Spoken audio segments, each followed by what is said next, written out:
My name is Tina Escaja, and I am one of the 4 artists in this exhibition at the Flynndog. And the theme of the exhibition is Messages of the Anthropocene.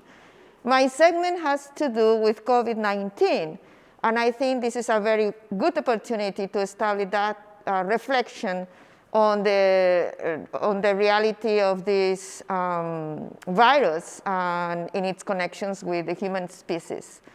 So the main concept, I have like 2 different, or more than 2 different concepts, because there are many layers in this installation. But the main one is this banner. This banner has the poem, which is the original concept for the whole installation. And the poem is written originally in Spanish with English translations by Christine Dijkstra. And the poem's title is Marivirus, which is actually the name of that installation, Virus and the Sea.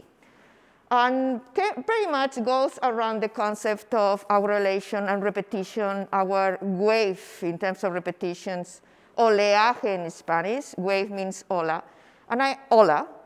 And that connection also with the digital component of my work, which is also generative poetry.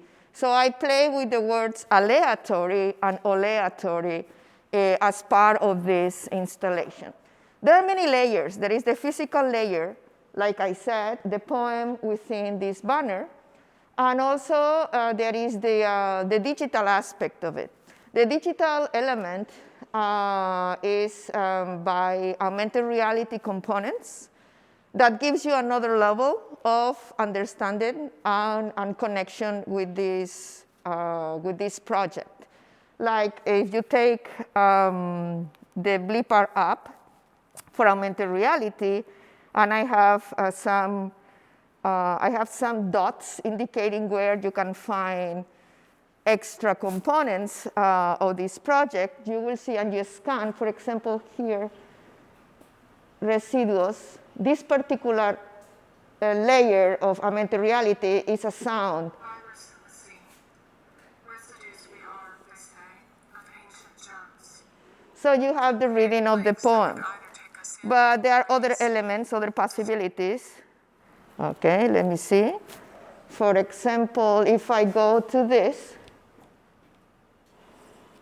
then you have some representation of the waves. As I say, this repetition, this oleaje, this aleatory component. The poem by itself is, again, aleatory, is generative poem. So that means that you can go to several of the different options for QR codes and find other levels of interacting with these concepts that I am addressing. So you can find this all around. For example, there is also one of the QR codes have to do with a feminist representation or reconsideration of the idea of Anthopocene. So we can go and scan one of them. Let me see. We scan one of these.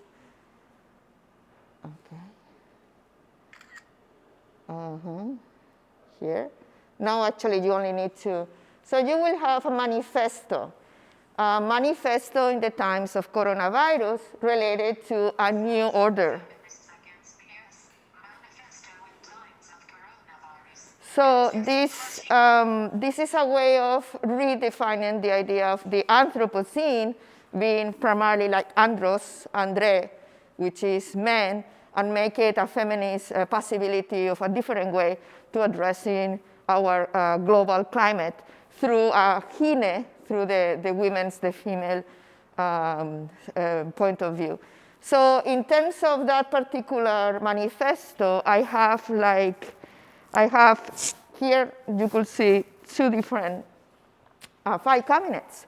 One of them is related to this idea of a redefinition of the Anthropocene through the feminist lens.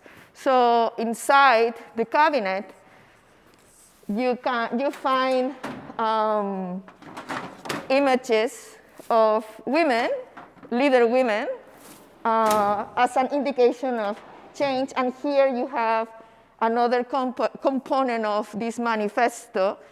And also it's an homage to a group which is a local-based group, Feminists Against BS. We've been doing lots of performances, once a year in particular, with trumpet smashing. So this has a completely different, very open way of referring to the concept of marivirus, virus, and the sea. The main idea is interaction and also sharing.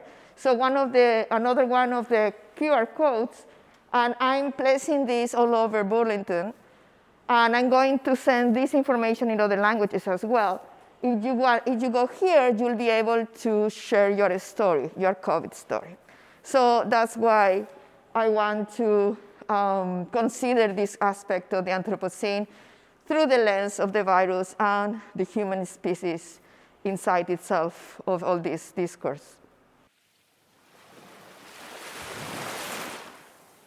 Somos residuos, dicen, de gérmenes remotos, de plagas obsoletas que acaso nos abrazan o enarbolan, defensas del espectro de la historia y de imágenes de muertos en lienzos medievales, la mirada de antaño en nuestro código genético, genomas que nos dicen que morir debemos para ejercer mutantes hasta el próximo oleaje. El mar existe, dicen, por sus virus. Sin ellos, ¿camináramos acaso sobre algas putrefactas y sin fondo? El virus equilibra, mata, nos mata, devora, se devora en un círculo preciso y circular, redondo como el mundo y sin esquinas, que penetran alveolos y te ahoga. El mar siempre se impone.